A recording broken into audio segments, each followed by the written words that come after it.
Hello, everybody. Scott Golden here with the World Class Championship Wrestling Review Series, February 14th, otherwise known as Valentine's Day 1987.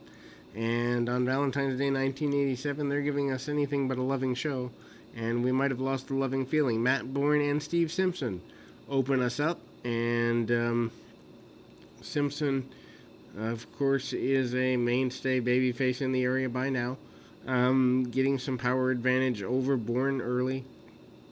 Bourne takes him down with traditional wrestling ride time, and then Simpson comes up with arm bars and the like. Simpson, a guy who really wants to be, in that main contentionship. Something missing, but stays on the arm for a couple of minutes. Percy Pringle on the outside, seconding Bourne as he always does, or has been for quite a while. Irish whip by Bourne. Bourne hits the shoulder first into the steel post. Pringle is beside himself on the outside with dissatisfaction over his man injuring himself in this manner. That enables Simpson to stay on the arm for the next several minutes. Basically, the majority of the match is Simpson on the arm, a good 6-7 minutes of it anyway. Gut wrench suplex by Bourne for a near fall. Surprising that was not a finish in 1987, but a gut wrench suplex was not the finish in this particular contest. Irish whip out of the corner, reversal by Simpson, and Simpson winds himself up on the receiving end of a German suplex, and Bourne uses the ropes for leverage. Next, we see the Rock and Roll RPMs, Tommy Lane and Mike Davis, who look extremely similar, by the way,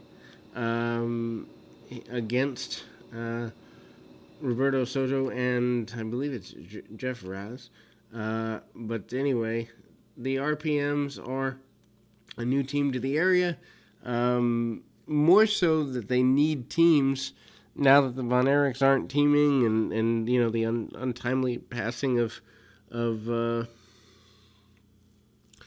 Gino Hernandez a while ago. Fantastics have returned, or do return within the next couple of weeks. Soto with a double head scissors takeover on the Rock and Roll RPM. By this point, everybody has a Rock and Roll something. Rock and Roll Express, Midnight Express. Expresses were popular. The words rock and roll were popular in 1987. Midnight Rockers were in the AWA at this point, I believe. But Razz comes in, hits a body slam, and needless to say, Lane and Davis were not looking happily at their futures at the moment.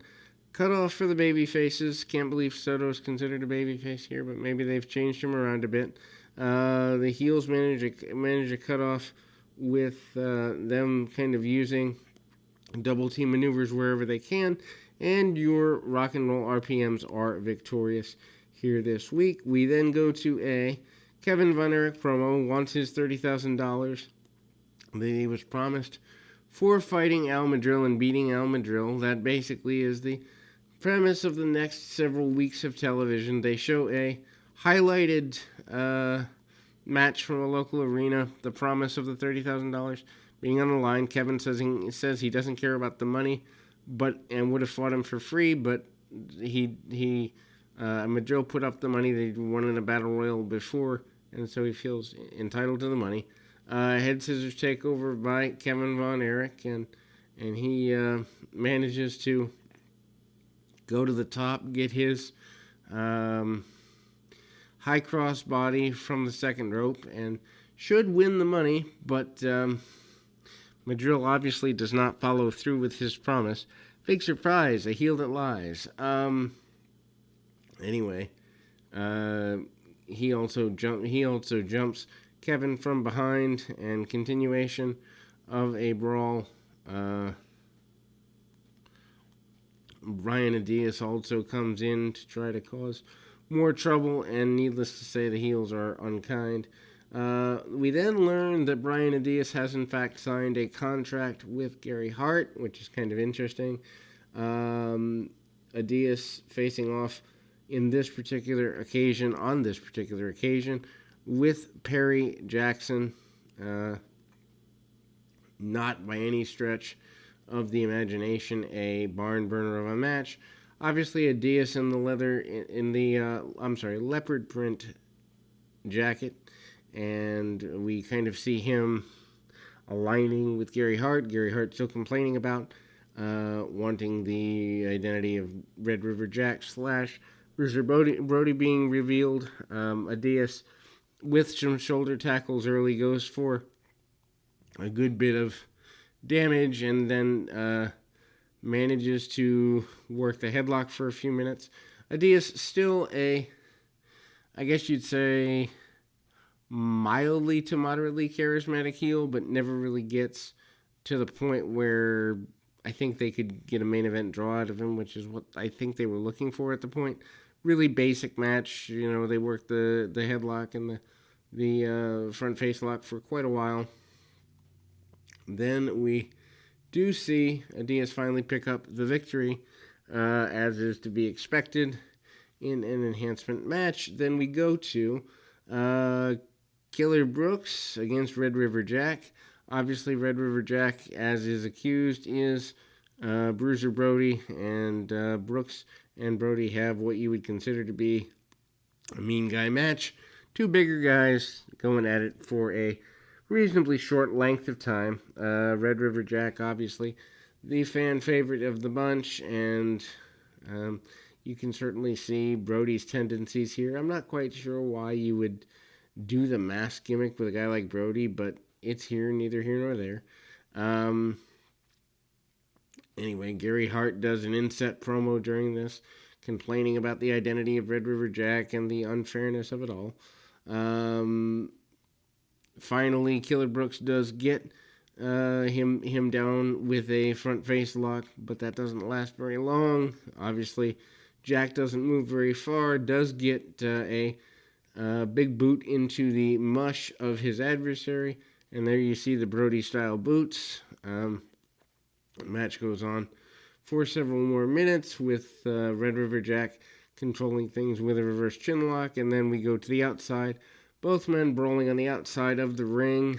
They go back in with Killer Brooks still having a bit of an advantage, not as aggressive one as he would normally used to have had, but again, he's facing a guy much, much larger and much, much meaner.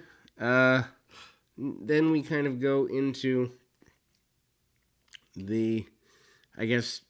more towards the finish of the match, and we do see a second rope from the inside knee drop, once again by Red River Jack. Jack gets the victory there.